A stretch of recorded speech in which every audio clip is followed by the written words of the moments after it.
Umulisa uba wicaye mu cyumba ari kumwe n'inshuti ye magara, ari nako iri bumubwire ati erega umuri warangije kubyemera rwose ntabwo wabyanga ku munota wa nyuma baje kugusaba no kugukwa ntabwo byakunda. Reba abantu bicaye mu gicaragati ni twebwe twenyine dusigaye, none uri kumva byagenda gute? Umulisa niko kuvuga ati sha Giho urabizi neza rwose ko ibi bintu ntabishaka pe, ntabwo mbishaka, simukunda rwose, uwo nkunda ngira ngo uramuzi. Ku rundi ruhande rero niko abasaza bavugaga imisango y'ubukwe bari bageze kuri rwose, ari nako bavugaga bati nimugende rwose mujye guhamagara umugeni.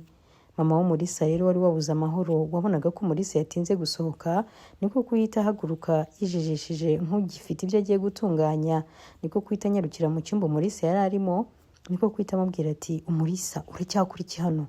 Mugire vuba vuba musohoke dore barabategereje, nta n'isoni uracyicaye hano. Nibwo rero Umulisa yabwiraga nyina ati mama urabizi neza rwose ko nakunda Kamanzi, urabizi ko umukunzi wanjye w'ibihe byose ari Mihigo, ubu rero ntabanye na Mihigo rwose ntabwo numva ntuje.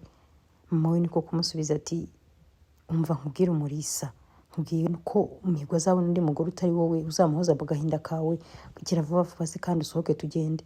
Nibwo Umulisa yahitaga avuga ati uya mama ntabwo rwose nshobora kuba nasohoka, nturumva n'amagambo urimo kumbwira ngo Mihigo azabona undi mukobwa utari njyewe, ubwo si ibyo bintu urumva ayo marira nazayakira? Nibwo rero nyina yamubwiraga ati mbabarira rwose wintesha umwanya, ntugiye kunsebya imbere y'abantu, gira vuba vuba rwose uhite usohoka. Umulisa rero abonye ko nta kundi yabigenza niko kuhita asohoka. Yarasohotse rero impundu ziravuga, nibwo nyine bamubajije niba yemera uwo mugabo Kamanzi, aravuga ati rwose ndabyemera. Abari aho rero bose nibwo bakumye amashyi, ni nabwo rwose ubukwe bwagenze neza bwo gusaba no gukwa. Abashyitsi rero baje kugera ubwo barataha. Bamaze gutaha rero nta kindi Umulisa yakoze, yahise yirukanka ajya kwa Mihigo. Mihigo akimukubita amaso niko kubona ko umukunzi we yari yahindutse, niko kumubaza icyabaye. Nibwo rero Umulisa yamubwiraga ati nta kibazo mfite rwose, meze neza nta kibazo. Mihigo rero yakomeje kumwitegereza niko kumubwira ati ariko muri ndabona rwose urimo kumbeshya, ndabona utameze neza, urazi neza ko rwose nkuzi iyo utameze neza mpita mbibona. Umulisa rero niko kumubwira ati meze neza rwose nta kibazo. Muri ako kanya Mihigo niko kwita haguruka aravuga ati reka njye gutunganya ibyo kurya maze ngo ufungure. Nibwo rero Umulisa yamubwiraga ati none se ubu ngubu ntuvuye mu kazi ntunaniwe, waba wibyiburiye rwose ibyo kurya? Mihigo niko kumusubiza ati urabizi neza ko ntashobora kuruha kubera wowe, ntagutekera rwose, humura biraza gutuma umera neza. Umulisa niko kubwira Mihigo ati uya rwose byihorere, rwose ndumva nta kindi kintu nshaka uretse kuba ndi kumwe nawe gusa. Mihigo niko kuvuga ati okay, niba ari uko nguko rwose ubyifuza nta kibazo. Mihigo niko gukomeza avuga ati sha erega aka kazi kacu dukora kaba karimo n'imvune wa muntu we, ntugire ngo biba byoroshye. Abantu bamwe baba badusuzugura, hari abantu rwose dutwara mu modoka bakadufata nk'aho tutari abantu, abandi bakatubwira nk'uko bishakiye.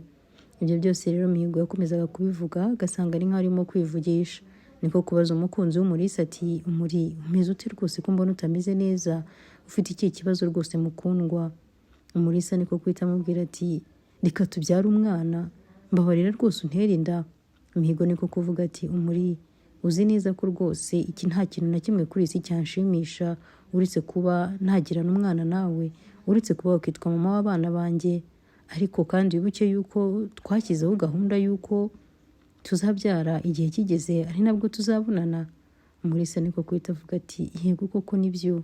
Umulisa rero yakomeje kureba Mihigo mu maso, ari nako Mihigo amubaza ati ariko gukomeza kunyitegereza ni ikihe kibazo? Umulisa rero yazunguzaga umutwe akamubwira ati nta kibazo mfite. Nibwo rero amasaha yaje gukura, Umulisa abona ko bwije niko gusezera Mihigo maze arataha. Umulisa rero yaratashye ageze iwabo, niko gusanga se na nyina bicaye muri salo bamutegereje. Bakimubona nibwo ise yamubazaga aho avuye, nibwo rero Umulisa yamwihoreraga. Mama w'Umulisa niko kwita avuga ati ariko muri ntabwo ari papa urimo kubaza, arimo arakubaza aho uvuye nta sura ugatinyuka ugaceceka, umuntu w'umugeni arava mu nzu agasohoka. Nibwo rero Umulisa yavugaga ati hari umuntu naragiye kureba. Nyina niko kwita avuga ati nizere ko rwose atari wa musore w'igitakaragasi ngo ni Mihigo, uriya musore udafite rimwe na kabiri, uriya rwose nta kigenda cye. Nibwo rero Umulisa yavugaga ati none se kumureba bitwaye iki, hari ikibazo gihari? nyina niko kuvuga ati ayo ni amahano rwose, nta mugore ujya kureba undi mugabo w'abandi.